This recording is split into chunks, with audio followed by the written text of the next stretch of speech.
that I never really thought that we would be in a position where that would be needed in this country. I don't think any of us expected to see the sorts of incursions on free speech that we've seen over the last 5-6 years in particular, particularly the last 12 to 18 months, where we've seen incursions in relation to the ludicrous notion of hate crimes. If we do not have free speech, we don't really have a democracy.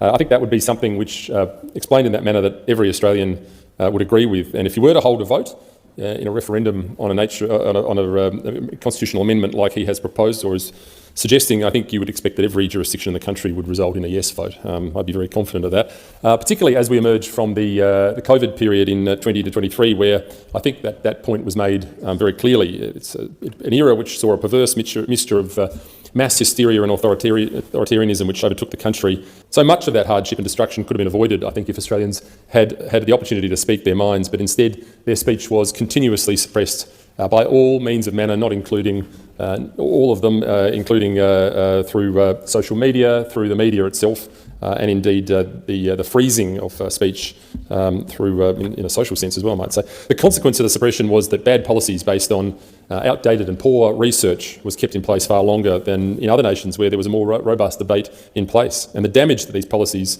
had was greater than it should have been, resulting in social economic ramifications that I think we're still battling today. As an example of how important this is not just an esoteric concept, this is a concept which has real-world ramifications. That regrettable chapter in our nation's history exposed much of what's wrong with the political culture in this country at the moment. But if there was one positive that came from the COVID era, I think it was that it woke up millions of Australians to the precarious state our freedoms are in, particularly in relation to freedom of speech.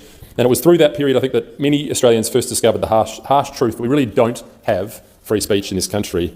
Countries which actually take this as a virtue and protect free speech enjoy robust democratic processes, cultural dynamic spheres, strong institutions and greater protections of human rights, while those that don't take these steps end up with corruption, human rights abuses, arbitrary laws, entrenched institutional problems and ever-increasing totalitarianism.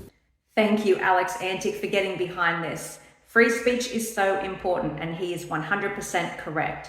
Between the years of 2020 and 2022, if we had all been able to speak openly and honestly, people would have been able to make more informed decisions. I'm so stoked. Everyone needs to get behind this free speech referendum.